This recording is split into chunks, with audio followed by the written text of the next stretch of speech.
حضرتك في محافظه الاسماعيليه، وعايزه اقول لحضرتك كلمه النهارده حضرتك بتقولها بعد الانجاز اللي انا متاكده ان حضرتك تابعته في حفر قناه السويس، سواء بالنسبه للعمال او المصريين اللي شاركوا او حتى بالنسبه للدعم اللي مقدم من جميع فئات طوائف الشعب.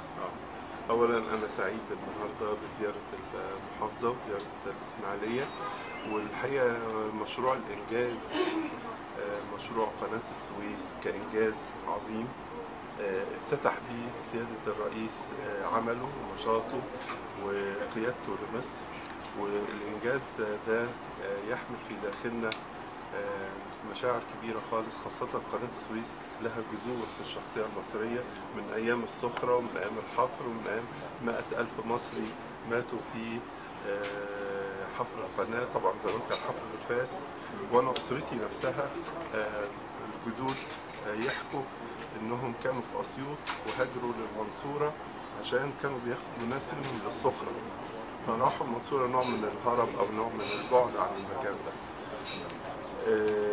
وطبعا الانجاز ده تجدد في تأميم قناة السويس ايام جمال عبد الناصر، وتجدد في افتتاح قناة السويس ايام الرئيس انور السادات في 5 يونيو 75، وبيتجدد بقى بصورة مبهرة بمضاعفة قدرات القناة بقناة جديدة. فالحقيقة فخر بالحقيقة لنا كمصريين، وفخر لنا امام العالم، وفي نفس الوقت هدية بتقدمها مصر كل عام. الله يخليك. معالي الوزير، حضرتك النهارده زياره بابا تاني، عايزه اعرف حضرتك دعم هذه الزياره لمحافظه الاسماعيليه والحفر السويس.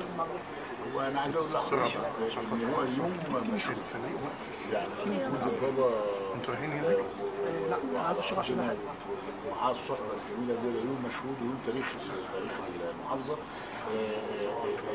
الزياره اساسا اللي احنا رايحين هيئه قناه السويس دلوقتي، وكل ما يخص هيئه قناه السويس هيتم عرضه من خلال فريق مهاب، لكن احنا بيخصنا كمحافظه الاسماعيليه ان احنا بنرحب بالبابا ونقول له احنا بنرحب بوجودك على ارضنا. والرساله اللي انا بقولها دي رساله الشعب الاسماعيليه سيدنا، وسعداء بوجودك على ارض المحافظه، ونعد ان شاء الله ان الاسماعيليه تبقى الافضل الفتره الجايه وتبقى على قد مستوى الحياه.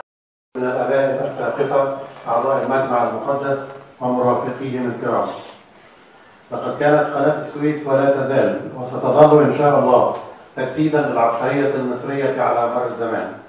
فقد حفرها أبناء أجدادنا القدماء منذ 4000 عام لتربط بين البحرين الأحمر والمتوسط. أنا المستشار القانوني يا ابني.